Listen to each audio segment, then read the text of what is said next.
Get out! Revenge Files with Nora. File 18. Lindsay. The moment I told HR I was pregnant, everything changed. Not the congratulations kind of change. The kind where suddenly your name disappears from project lists, your office gets reassigned to a junior analyst, and the promotion you'd been promised for 2 years gets handed to someone who'd been with the company for 8 months. I documented everything. Every email, every meeting, every conversation where someone let slip what they really thought about working mothers. And when HR ignored my complaints for the 3rd time, I stopped asking them for help. I went to the Equal Employment Opportunity Commission instead. What happened next cost my former employer $3.7 million, ended 2 executive careers, and changed their maternity policies forever. Here's what happened. My name is Lindsay Ashford, and for 7 years, I worked at Hartwell Strategic Partners, a management consulting firm with offices on the 31st floor of a glass tower in Murray Hill. The kind of place where everyone wears expensive suits and pretends that working 80-hour weeks is a privilege rather than exploitation dressed up in business casual. I'd started as an associate consultant straight out of business school, climbing steadily through the ranks while watching less talented colleagues coast on connections and golf handicaps. By my 7th year, I was billing more hours than anyone in my division, managing a portfolio worth $14 million in annual contracts, and training every new consultant who walked through the door. The view from my corner office showed the Chrysler Building catching morning light, and I used to stand there before my first meeting of the day, feeling like I'd earned every inch of that skyline. I saw no reason for this to change. I would soon learn how wrong I was. Marcus Thornton was our division head, a politician who had built his career by taking credit for others' work and was more skilled at it than anyone I knew. He had a habit of addressing women as sweetheart in meetings, as if we were secretaries rather than professionals earning $400 an hour. His office reeked of cigars, even though smoking was prohibited in the building, and his display case was lined with photos of him shaking hands with various politicians and executives. He was a man who confused self-confidence with competence and never learned the difference. I had seen him present the strategies I developed at least a dozen times as if they were his own ideas, and nod his head when clients praised him for work he couldn't do. But I had learned to play that game. While he was getting the praise, I was building the relationships that really mattered. I found out I was pregnant on a Tuesday morning in January, staring at a test in the bathroom of my Murray Hill apartment while my coffee went cold on the counter. My husband David and I had been trying for 2 years, through fertility treatments, false hopes, and the kind of quiet grief that settles into a marriage when something you desperately want keeps slipping away.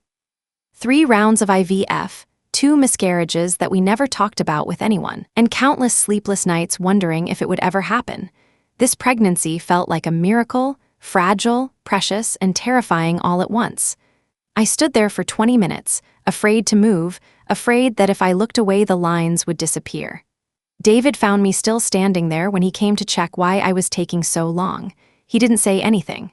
He just held me while I cried. I waited until the 12-week mark to tell anyone at work. The morning sickness had been brutal, but I'd hidden it well, attributing my frequent bathroom breaks to a sensitive stomach and my exhaustion to heavy workload.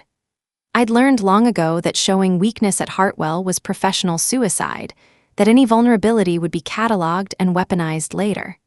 The day I told HR, I wore my best suit, the navy one that made me feel powerful, and rehearsed what I'd say on the subway ride to work. Patricia Vance, our HR director, smiled when I told her. "Congratulations, Lindsay. That's wonderful news." She made notes on a form I couldn't see, asked about my due date, and assured me that Hartwell had excellent maternity leave policies. 6 weeks paid with an option for an additional 6 unpaid. "We'll need to discuss your project assignments," Patricia said.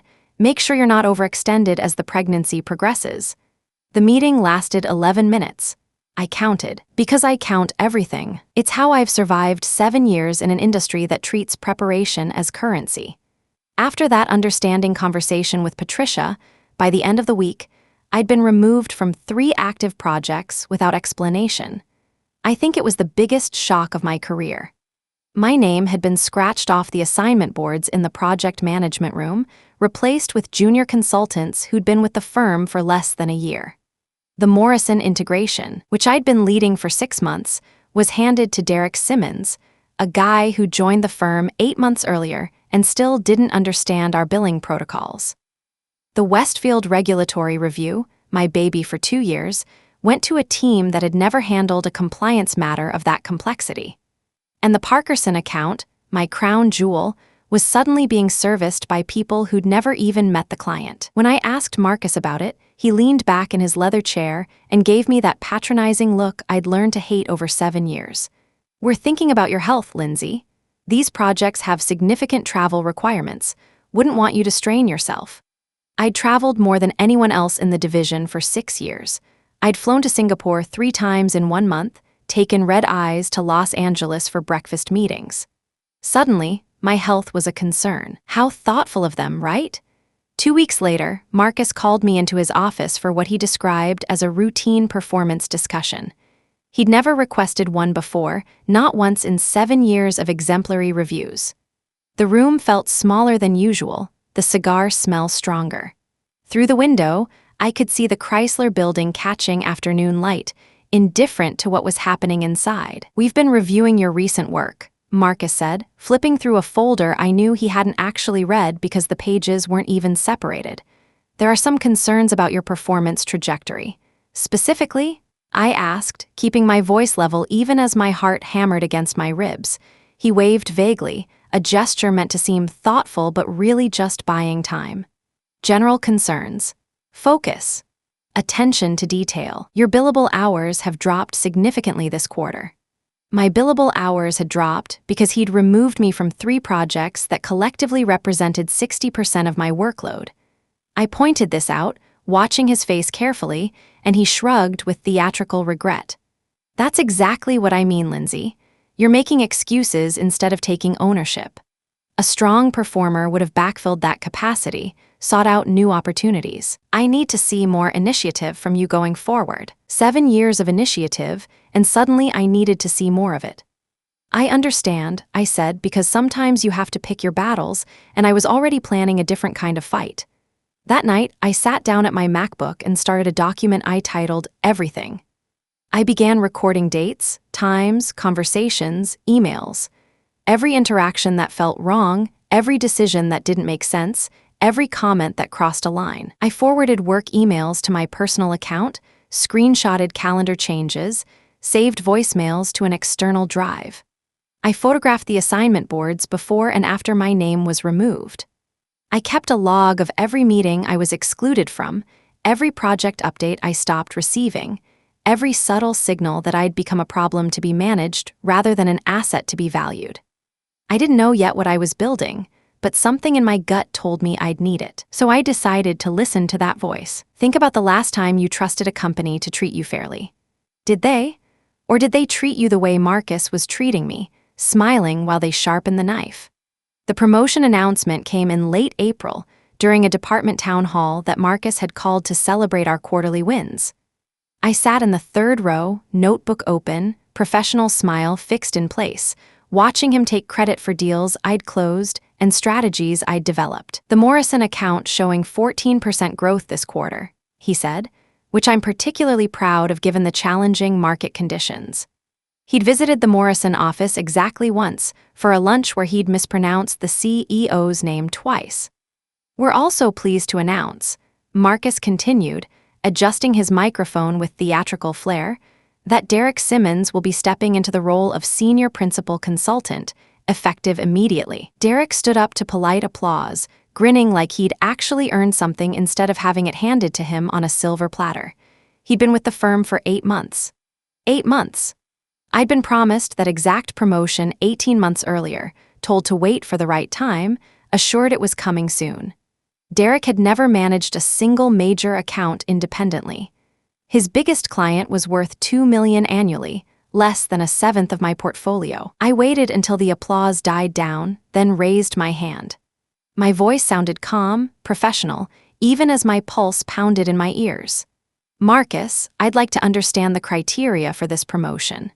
I've been in the principal consultant role for 3 years, and my metrics exceed Derek's in every measurable category. The room went quiet. 34 people suddenly found their phones fascinating, their notebooks requiring immediate attention. Nobody wanted to be associated with what I was doing. Marcus's smile tightened, his eyes going cold even as his tone stayed pleasant. This isn't the appropriate venue for that discussion, Lindsay. We can talk privately later. I'd like to understand now, I pressed, because I knew private later meant never. What specific qualifications did Derek demonstrate that I haven't? Is there a metric I'm missing? Lindsay. His voice had an edge now, the pleasant mask slipping. We'll discuss this in my office. Not here. I should have stopped. I knew I should have stopped. But 7 years of swallowed frustration and 3 weeks of being sidelined for the crime of being pregnant pushed me past caution. Is it because I'm pregnant? I asked, loud enough that the entire room heard. Is that why my projects were reassigned? Why I'm suddenly getting concerns about my performance? Why someone with 8 months of experience just got the promotion I was promised a year and a half ago? The silence was absolute. 34 people watching, holding their breath, witnessing something they'd pretend they hadn't seen. Marcus's face went red, then white. That's completely inappropriate, he said. HR will be in touch about your conduct today. This meeting is adjourned. He walked out without looking at me. Derek hurried after him like a kicked puppy. Nobody looked at me as the room emptied. I sat there alone for a full minute before I could make my legs work. The good news was, I had finally said everything I'd been holding inside for so long.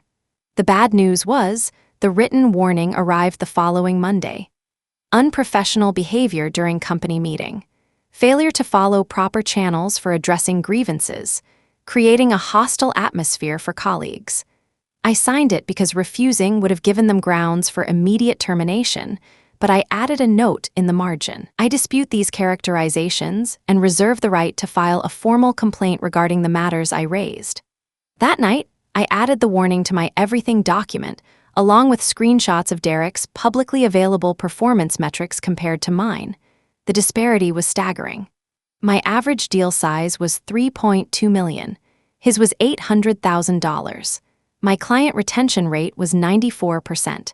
His was 71%. I'd trained him during his onboarding, walked him through our systems, introduced him to clients he now claimed as his own. I'd written the template he used for proposals, and somehow he was now my superior. Patricia Vance called me into HR the next day for what she described as a supportive conversation. The conference room smelled like stale coffee and artificial air freshener. She'd arranged 2 chairs facing each other rather than using the table, a deliberate choice meant to seem intimate rather than formal. I appreciate that you're going through a lot, Lindsay, she said, her voice dripping with practiced sympathy. Pregnancy can be emotionally challenging. Hormones affect us all differently, but we need to discuss appropriate workplace behavior. I'm not emotional, I said, keeping my voice steady. I'm being discriminated against. The evidence is documented and objective. That's a serious accusation. Do you have actual evidence? I have documentation of being removed from 3 major projects immediately after announcing my pregnancy, I said, listing each point on my fingers. I have a written warning for asking about a promotion that was given to someone with a quarter of my experience. I have 7 years of excellent reviews followed by sudden concerns about my work quality. I have emails and calendar entries and witness names. Patricia's expression didn't change. Her smile stayed fixed. Professional, meaningless. I'll note your concerns, but I'd encourage you to focus on your work rather than these perceptions. Sometimes when we're stressed, we see patterns that aren't actually there. We imagine conspiracies when really it's just coincidence. Perceptions. She called documented facts perceptions. That same afternoon, I filed a formal internal complaint citing pregnancy discrimination under Title VII of the Civil Rights Act and the Pregnancy Discrimination Act of 1978. I'd done my research, learned the legal framework, understood my rights better than Patricia clearly did. The complaint was 4 pages long, with attached exhibits documenting every incident, every reassignment, every conversation that crossed a line. HR had 30 days to investigate and respond per company policy. They took 29 and a half. The response was 2 paragraphs.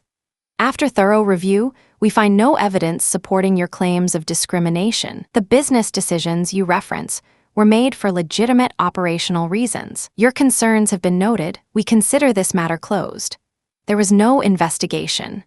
No one interviewed me about the details. No one reviewed my documentation. No one spoke to a single witness, not the colleagues who'd heard Marcus's comments, not the administrators who'd updated the assignment boards, not the clients who'd been shuffled without explanation. They just decided I was wrong and told me to move on.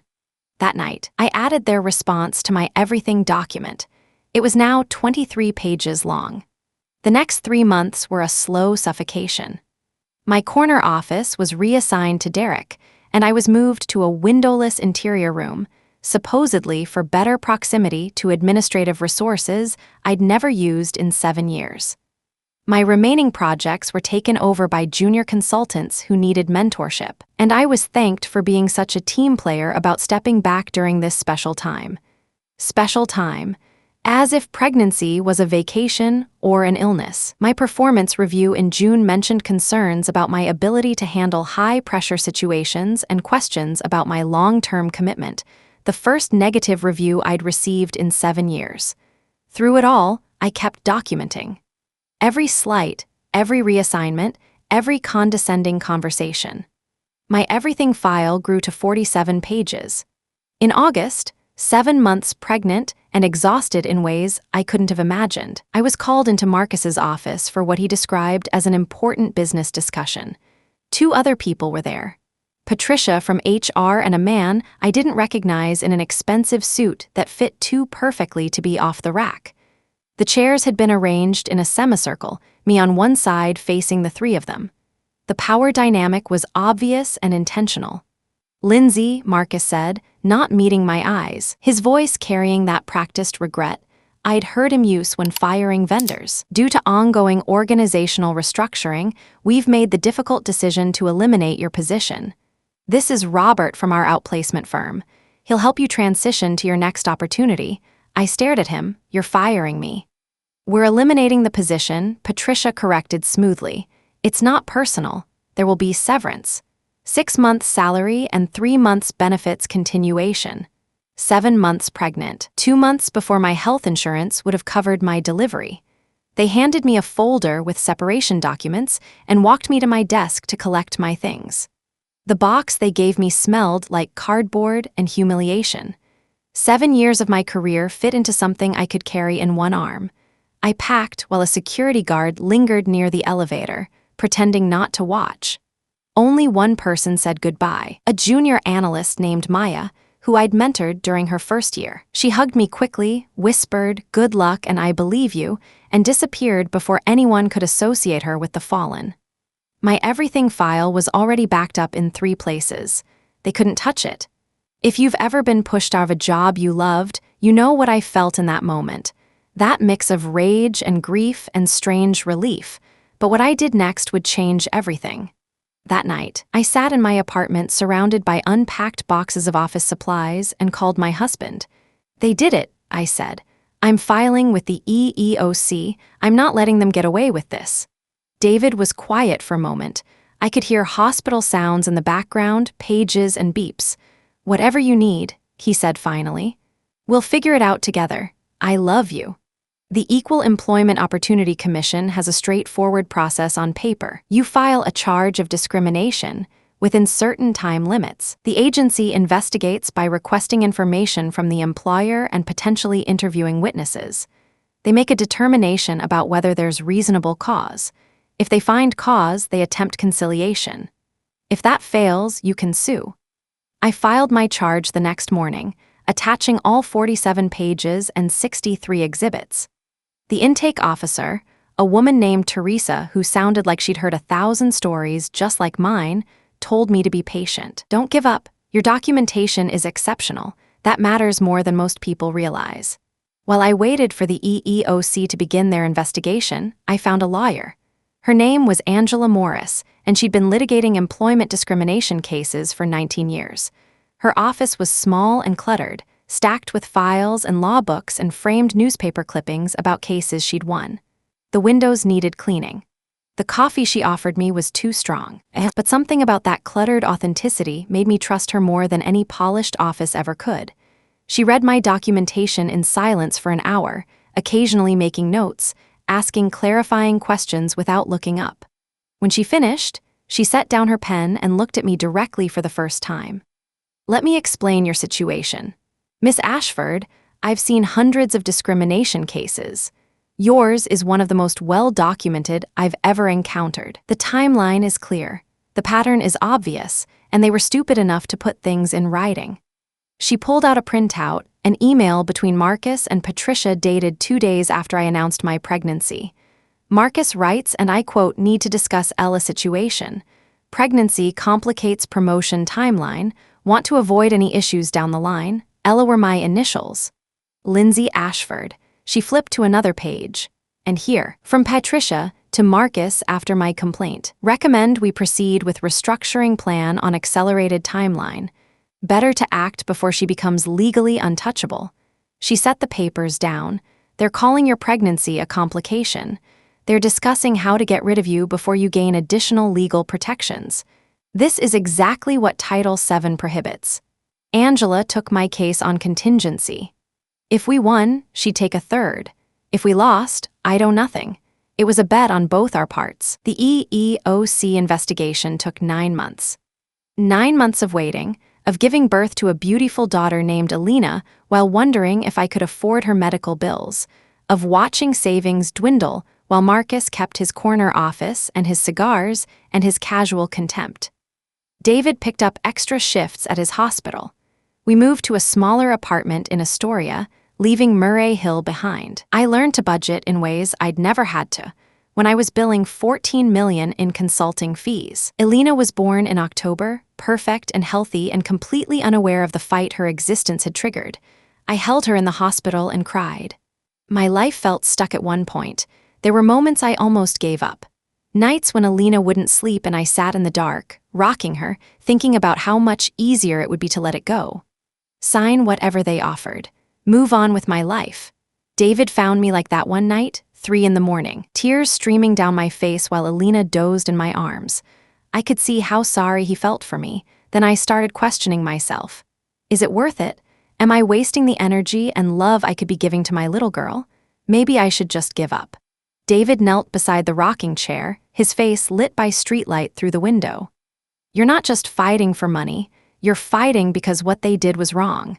And if you don't fight, they'll do it to someone else. They'll keep doing it until someone makes them stop." "You're right," I said. "I'm not giving up."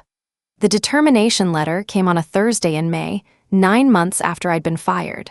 I was feeding Alina mashed bananas when the email notification appeared. The EEOC had completed its investigation. They'd found reasonable cause to believe Hartwell Strategic Partners had violated Title VII and the Pregnancy Discrimination Act. The evidence supports a finding that complainant was subjected to adverse employment actions because of her pregnancy status. The agency invited Hartwell to participate in conciliation. I called Angela immediately. "We got cause," I said, barely able to get the words out. She said, "I know, this is good. Most charges don't get cause findings. Now the real work begins." They underestimated me. They underestimated what happens when you document everything and refuse to accept that discrimination is just how things work. Then things happened that I didn't expect. Hartwell declined to conciliate. Their lawyers sent a letter calling the EEOC's findings preliminary and disputable, insisting they had legitimate business reasons for every decision, expressing full confidence they would prevail in any legal proceeding. Angela laughed when she read it. "They're scared," she said. "This is what scared looks like when it's wearing a $3,000 suit. They know what discovery will uncover. They're betting you don't have the resources or stamina to sue. Let's show them how wrong they are." Angela's determination gave me strength. We weren't giving up from this point on. She filed our lawsuit the following week in the Southern District of New York. Ashford v. Hartwell Strategic Partners. Pregnancy discrimination in violation of Title VII and the Pregnancy Discrimination Act. Wrongful termination. Hostile work environment. Retaliation for protected complaints. We asked for compensatory damages, punitive damages, back pay, front pay, attorney fees, and injunctive relief requiring comprehensive changes to their policies. The complaint was 42 pages long. Discovery was where their case fell apart completely. Under federal rules, both sides have to turn over relevant documents and allow depositions of key witnesses. They'd been sloppy for years, arrogant, assuming they'd never have to defend their decisions in court. The emails Angela had already found were just the beginning. In Discovery, we uncovered an entire thread between Marcus, Patricia, and the CEO discussing what they called the Lindsay problem over a 3-month period. They debated timing, worried about optics, considered whether to offer bigger severance to make me go away quietly. What they really feared was revealed in one email from the CEO. It read, "Main concern is setting a precedent. If we accommodate her full leave request, every pregnant consultant will expect the same treatment. This becomes unsustainable." Yes, that's what they were really afraid of. Another email from Marcus read, "Recommend we move quickly on restructuring. Her performance documentation establishes the narrative. Should be clean if we do it right." And from Patricia, "Pregnancy discrimination claims are hard to prove without a smoking gun. We control the documentation, her word against ours." But they'd put their words in writing. Every email, every discussion, every calculation saved on servers they couldn't delete because litigation hold preserves everything. We also reached out to 3 other women who shared the same story as me over the past 4 years. All had been pushed out after announcing their pregnancies, accepted severance, and signed ND as. None had known about the others. Angela reached out to all 3, explaining that ND as don't prevent cooperation in investigations into illegal conduct. 2 agreed to testify. Their stories mirrored mine with eerie precision. Excellent reviews followed by sudden concerns, project reassignments, windowless offices, eventual restructuring that somehow only eliminated their positions. Marcus's deposition lasted 6 hours. Angela walked him through his own emails, watching him squirm and contradict himself and claim he couldn't remember conversations documented in black and white. When she asked him directly whether my pregnancy was a factor in any employment decision, he said, "Absolutely not." Then she showed him the email where he'd written, "Pregnancy complicates promotion timeline." He turned red. That was taken out of context, he said. It referred to scheduling challenges. Angela nodded slowly. "So when you wrote, avoid any issues down the line, what issues were you referring to?" "Legal issues. The issues that arise from discriminating against a pregnant employee," his lawyer objected. The damage was done. Settlement discussions began 3 weeks later. They opened at $250,000, calling it generous and final. Angela rejected it immediately. "We're not here to help you feel better about discrimination. We're here to achieve justice." They came back at $500,000, then $800,000, then $1.2 million. Angela held firm. "This case is going to trial unless you make a serious offer. A jury will see those emails. They'll hear from the other women. Do you want shareholders reading about emails where your CEO calls legal compliance unsustainable?" The final settlement was $3.7 million. $2.1 million for me personally, covering back pay, front pay, compensatory damages, and punitive damages. $1.6 million divided among the 3 other women who'd been pushed out. The agreement included restructuring Hartwell's parental leave from 6 weeks to 16, mandatory manager training on pregnancy discrimination conducted by an outside firm, and an independent monitor for 5 years to review employment decisions involving pregnant employees. There was a limited confidentiality clause covering specific financial terms, but I was explicitly permitted to discuss what happened and why. I didn't fight this hard to stay quiet, I told their attorneys. If you want my silence, you can't afford it. Marcus Thornton resigned before the settlement was finalized. The board had seen the emails, the deposition transcripts, the evidence of systematic discrimination he'd overseen. They gave him a quiet exit, no public statement, no acknowledgement of wrongdoing, just a brief internal announcement thanking him for his service. Former colleagues told me later that the board had decided his management style was too aggressive, too corrosive to morale, that several key employees had resigned after my termination became known. Patricia Vance followed him out 3 months later, taking a position at a smaller firm in Connecticut, where presumably she'd continue ignoring complaints until someone else documented their way to accountability. 3 months after the settlement was finalized and the money hit my account, I received a call from Meridian Consulting, a competitor I'd worked with years earlier on a cross-firm project. They'd heard about my case through the industry grapevine, admired how I'd handled it, and wanted to know if I'd be interested in a senior director position leading their strategic partnerships practice. The role came with a corner office overlooking Central Park, a team of 12 consultants to manage, and a compensation package that made my old Hartwell salary look modest. More importantly, they had a real maternity leave policy. 6 months fully paid with flexible return options. Because it's the right thing to do, the managing partner told me, and frankly, because we'd rather keep talented people than lose them to outdated thinking. I started 3 weeks later. The Chrysler Building isn't visible from my new office, but I don't miss it. Would you? Elena turned 2 last month. She has her father's eyes and my stubbornness, which David says will either serve her well or drive us crazy.